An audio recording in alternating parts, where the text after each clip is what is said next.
নবীজির চাদর গায়ে দিয়ে। আচ্ছা বলো তো ভাই আলী, ওই রাত্রিতে তোমার মনের অবস্থা কেমন হয়েছিল তুমি বলো। হযরত আলী বললেন, ভাই রে, ওই রাত্রিতে আমার মনের অবস্থা কোনো পরিবর্তন হয় নাই। আমি আল্লাহর উপরে ভরসা রেখে আমি আরামে ঘুমিয়েছিলাম। সাহাবীরা বললেন, কি ব্যাপার? এবার আল্লাহর নবীর কথাটা হযরত আলী সাহাবীদেরকে বললেন, ওগো আমার বন্ধুগণ, ওগো আল্লাহর নবীর সাহাবীরা, তোমরা শোনো। আল্লাহর নবী হিজরত করার পূর্বে বলেছিলেন, আলী, আমার হিজরতের পরে পরে তোমাকেও হিজরত করা লাগবে। মানে আল্লাহর নবীর মুখ দিয়ে কথা বার হয়েছে, হিজরত করতেই হবে। আল্লাহর নবীর কথার উপরে বিশ্বাস ছিল, আর আল্লাহ রব্বুল আলামিনের উপরে আমার ভরসা ছিল। আল্লাহ যদি আমার সহায়ক হয়ে যায়, আল্লাহ যদি আমাকে হেফাজত করে, কেউ কিচ্ছু করতে পারবে না। ওয়াকানা হাক্কান আলাইনা নাসরুল মুমিনিন। হযরত আলী বলে দিলেন যে আমার উপরে আল্লাহর সাহায্য ছিল, আল্লাহ রব্বুল আলামিন আমার উপরে সহায়ক হয়েছিলেন, এই জন্যে আমি আল্লাহর উপরে ভরসা রেখে রাতে ঘুমিয়েছিলাম। তাহলে দেখুন তো পরিস্থিতি কত ভয়াবহ। এই পরিস্থিতির উপরেও হযরত আলীর আল্লাহর প্রতি বিশ্বাস ছিল, নবীর কথার উপরে বিশ্বাস ছিল বলে আল্লাহর উপরে ভরসা রেখে রাতের অন্ধকারে শত্রুদেরকে রেখেও তিনি আরামে ঘুমিয়েছিলেন।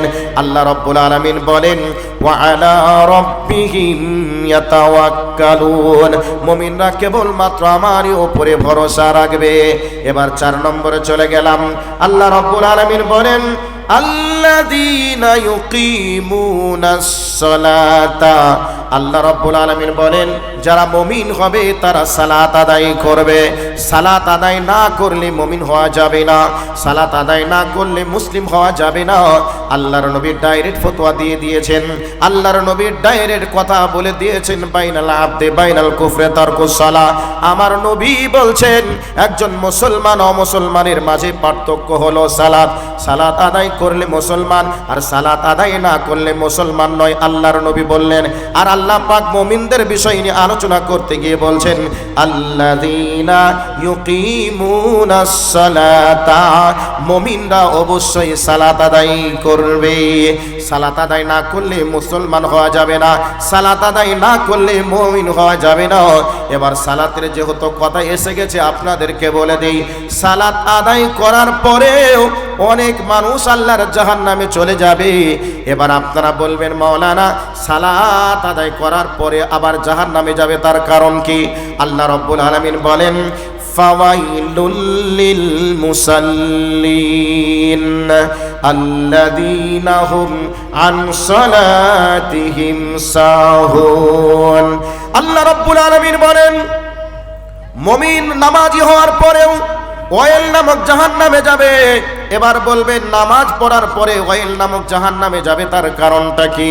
আল্লাহ রাব্বুল আলামিন বলেন, আল্লাযীনা হুম আন সালাতিহিম সাহুন, তারা নামাজ পড়ে, নামাজের ব্যাপারে উদাসীন থাকে। এবার বলবেন, উদাসীন কি?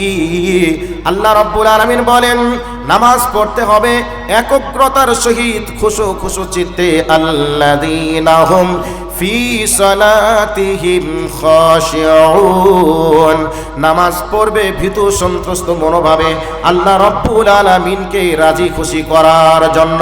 কিন্তু যে সমস্ত নামাজিরা নামাজের ব্যাপারে খুশু থাকে না, নামাজের ব্যাপারে তাদের একগ্রতা থাকে না, নামাজের ব্যাপারে টাইমের প্রতি গুরুত্ব থাকে না, নামাজ পড়ে নামাজের আরকানের প্রতি গুরুত্ব থাকে না, এই নামাজি হওয়ার পরেও তারা আল্লাহর জাহান্নামে যাবে।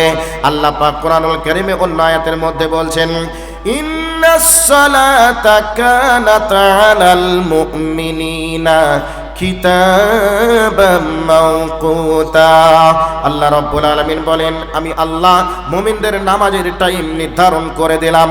এটা কোনো বড় বুজুর্গানে দিন নির্ধারণ করে নাই, এবং মুহাদ্দিসও করে নাই, এবং কোনো পীর সাহেবও করে নাই, বরং আল্লাহ রাব্বুল আলামিন বলছেন, ইন্নাস সালাতা কানাত আলাল মুমিনিনা কিতাবাম মাওকুতা, আমি আল্লাহ মুমিনদের জন্য নামাজের সময় নির্ধারণ করে দিলাম।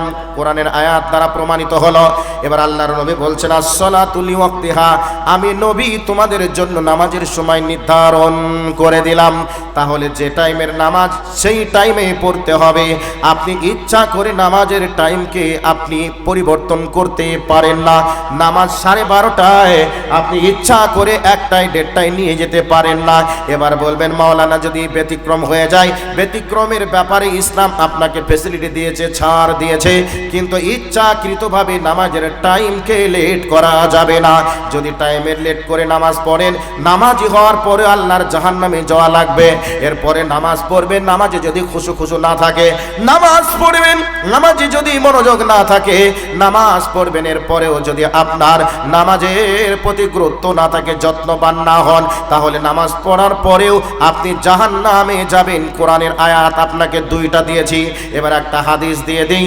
আল্লাহর নবী জনাবে মুহাম্মদুর রাসূলুল্লাহ সাল্লাল্লাহু আলাইহি ওয়াসাল্লাম বলছেন, মানুষ যখন নামাজ কমপ্লিট করে, ওই নামাজ তার কাছ থেকে যখন বিদায় নেয়, আকাশের দিকে চলে যায়, তখন তার নামাজ আকাশের দিকে বিদায়ের কালে জোনাকি পোকার মতো আলো দিতে দিতে দিতে দিতে আকাশের দিকে উড়ে যাবে। আর আল্লাহকে বলবে হাফাজাকাল্লাহু কামা হাফাজাতনি, মাবুদ গো ওই ব্যক্তিকে তুমি হেফাজত করো, সহি সালামতে রাখো, যেভাবে ও আমাকে সহি সালামতের সহিত আদায় করেছে। তার মানে হলো ওই ব্যক্তি নামাজের রুকু ঠিক ছিল, সাজদা ঠিক ছিল, ওই ব্যক্তির কিয়াম ঠিক ছিল, ওই ব্যক্তির মনোযোগ ঠিক ছিল। এই জন্যে তার জন্য তার নামাজ আল্লাহর কাছে দোয়া করবে। আর ওই নামাজ কিয়ামতের ময়দানে তাকে জান্নাতে যাওয়ার সার্টিফিকেট হয়ে যাবে। তার নামাজ অন্ধকার কিয়ামতের ময়দানে আলো দিবে এবং তার নামাজ তার জন্য জান্নাতে যাওয়ার দলিল হয়ে যাবে। ঠিক তেমনি ভাবে একজন ব্যক্তি নামাজ পড়লো, নামাজ পড়ার পরে তার টাইমের প্রতি গুরুত্ব থাকলো না, নামাজের খুশু থাকলো না, এবং তার নামাজের রুকু আরকান সব কিছু গোলমাল হয়ে গেল। এই ব্যক্তি যখন নামাজ কমপ্লিট করবে, আকাশের দিকে যখন তার নামাজ উঠে চলে যাবে, তখন আর পোকা চলে যাবে, কিন্তু আর আলো দিবে না। এবং ওর জন্য আল্লাহকে বলবে, আল্লাহ গো ও আমাকে যেভাবে ধ্বংস করে দিয়েছে, ওই ব্যক্তিকে তুমি ওইভাবেই ধ্বংস করে দাও। তাহলে নামাজ পড়ার পরে নামাজের পাপ নিয়ে অনেক মানুষ বাড়ি ফিরে আসে, আবার নামাজ পড়ার পরে নেকির পাহাড় নিয়ে বাড়ি আসে। তাহলে রুকু ঠিক মতো করে করা লাগবে, সাজদা ঠিক মতো করে করা লাগবে, কোরআনের তেলাওয়াত ঠিক মতো করে হওয়া লাগবে, তার সাথে সাথে নামাজের টাইমের উপরে গুরুত্ব দেওয়া লাগবে। আপনি যে নামাজ পড়েন, ওই নামাজে আপনার একাগ্রতা থাকে না। আল্লাহ রাব্বুল আলামিন বলছেন, ইয়া আইয়ুহাল্লাযীনা আমানুস্তাঈনু বিস-সাবরি ওয়াস-সালাহ।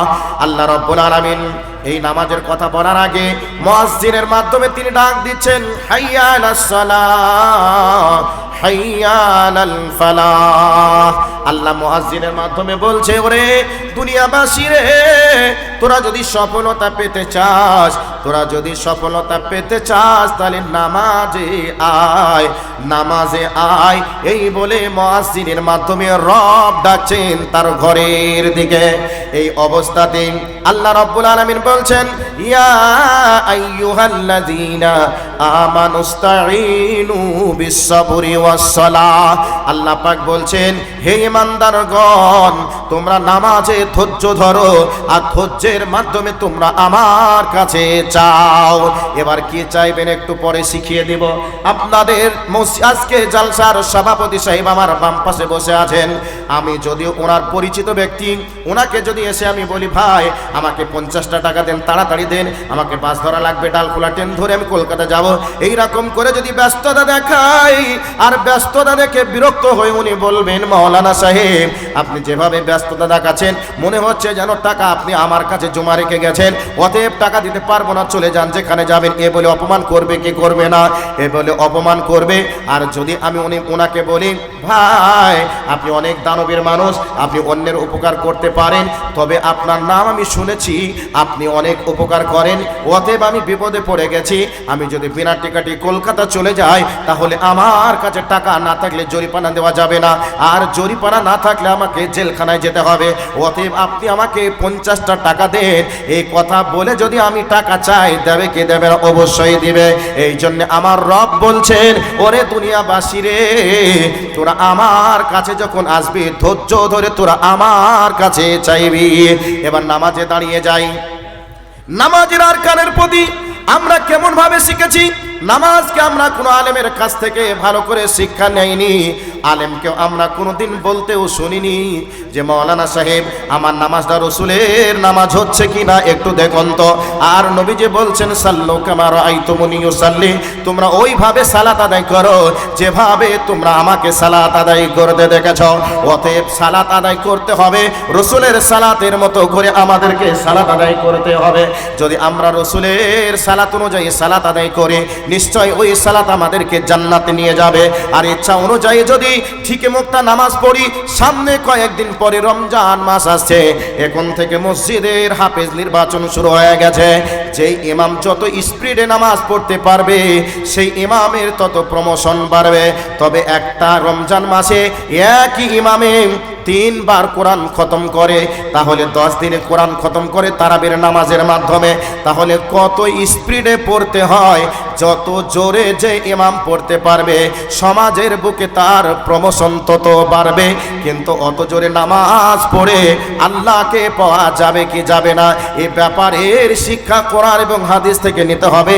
আমার আল্লাহ বলেন ওয়ারাত্তিলিল কুরআনা তারতিলা, যখন তোমরা কোরআন পড়বে তার তিল সহকারে তোমরা কোরআন পড়বে। ভাইরা আমার, বন্ধুরে আমার, আমরা নামাজে দাঁড়িয়ে যাই, আমরা নামাজে দাঁড়াই কিভাবে হাতটা তুলতে হবে